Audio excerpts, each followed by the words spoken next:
Supreme court में प्रवासी मजदूरों पर सुनवाई के दौरान सॉलिसिटर जनरल ने साउथ अफ्रीका के फोटो जर्नलिस्ट केविन कॉटन का जिक्र किया है और कहा है कि कैसे उसने सूडान में अकाल के दौरान भूख से तड़पते बच्चे की तस्वीर खींची थी और वहां एक गिद्ध मौजूद था और बाद में जब उससे कहा गया कि वहां एक गिद्ध नहीं 2 गिद्ध थे तो उस फोटोग्राफर ने बाद में आत्महत्या कर ली थी।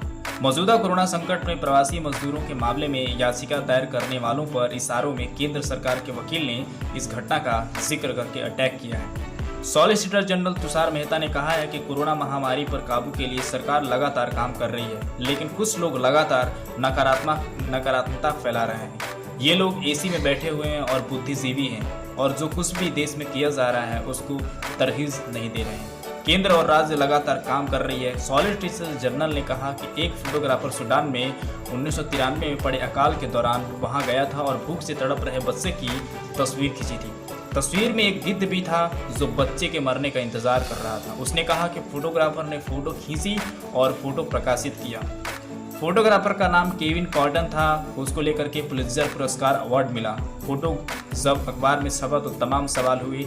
एक जर्नलिस्ट ने उनसे पूछा कि बच्चे का आखिर क्या हुआ। तब फोटो जर्नलिस्ट ने कहा कि उन्हें नहीं मालूम क्योंकि उन्हें घर लौटना था। तब रिपोर्टर ने पूछा कि वहाँ कितने गिद्ध थे तो फोटोग्राफर ने कहा कि एक था। इस पर रिपोर्टर ने कहा कि नहीं, एक गिद्ध नहीं, वहाँ 2 गिद्ध थे।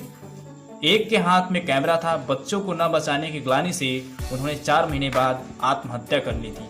इस कहानी को संक्षेप में सुनाते हुए सॉलिसिटर जनरल ने याचिकाकर्ता पर सवाल उठाया और कहा है कि इनसे पूछिए ये कौन है, क्या इस भीषण आपदा में उन्होंने कुछ अपने जेब से लगाया है। आम आदमी सड़कों पर प्रवासी मजदूरों के लिए खाने की व्यवस्था कर रहे हैं। क्या इन लोगों ने अपने कमरे से निकलने की जहमत उठाई है। लगातार सोशल मीडिया पर सरकार की आलोचना और इंटरव्यू और नकारात्मकता के अलावा इनका क्या सहयोग है। बता दें कि सुप्रीम कोर्ट के संज्ञान लेने के बाद कई संगठनों ने इस मामले पर दखल के लिए याचिका दायर की है।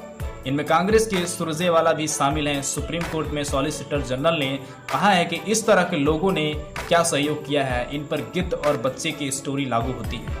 इन तमाम याचिकाकर्ताओं और एफिडेविट देकर बताना चाहिए कि इनका क्या सहयोग है। इस मुद्दे को राजनीतिक अखाड़ा नहीं बनने देना चाहिए।